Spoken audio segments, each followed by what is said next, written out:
Melihat lebih jauh pemain naturalisasi berkelas atau hanya Liga Amatir Eropa? Sebelum lanjut video ini, jangan lupa subscribe agar tak ketinggalan informasi terbaru Timnas Indonesia. Terhitung sejak tahun 2010 hingga saat ini banyak pemain naturalisasi di setiap edisi Piala AFF, namun tidak ada hasil yang menggembirakan. Lantas bagaimana sebetulnya jika melihat track record pemain di liganya masing-masing, apalagi bermodal di Liga Amatiran?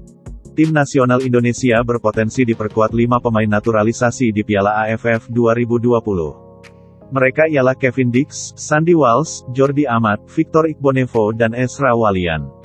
Untuk Kevin Dix, Sandy Walsh dan Jordi Amat, proses naturalisasinya masih dalam proses. Selain berpotensi diperkuat 5 pemain naturalisasi, Timnas Indonesia juga berpeluang dibela 2 pemain keturunan, yakni Elkan Bagot, Inggris Indonesia, dan Miss Hilges, Belanda Indonesia.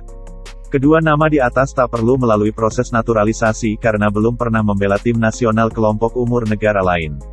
Sekarang yang jadi pertanyaan, adakah jaminan kehadiran pemain naturalisasi membuat Timnas Indonesia keluar sebagai juara Piala AFF 2020? Terhitung sejak Piala AFF 2010, Timnas Indonesia selalu mengandalkan pemain naturalisasi.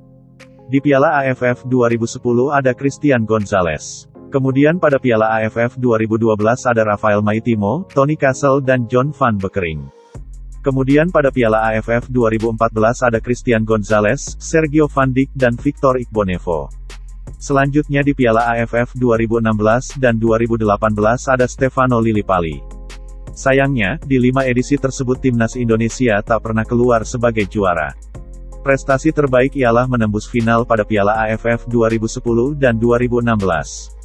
Bahkan di Piala AFF 2012, 2014, dan 2018, langkah skuad Garuda terhenti di fase grup. Apakah ini pertanda kehadiran Kevin Dix dan kawan-kawan takkan membawa Timnas Indonesia berprestasi? Peluang berprestasi tentu jauh lebih terbuka. Sebab pemain-pemain yang ingin dinaturalisasi sekarang mentas di level tinggi sepak bola Eropa.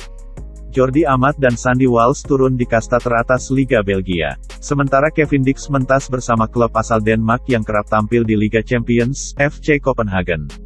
Tentu hal di atas berbeda dengan pemain naturalisasi edisi sebelumnya. Ambil contoh pemain naturalisasi yang turun di Piala AFF 2012. Saat itu Tony Castle dan Van Bekkering hanya main di level amatir. Karena itu, harapannya proses naturalisasi Kevin Dix dan kawan-kawan berjalan cepat. Kehadiran mereka dipercaya dapat membantu Timnas Indonesia merebut gelar juara Piala AFF perdana.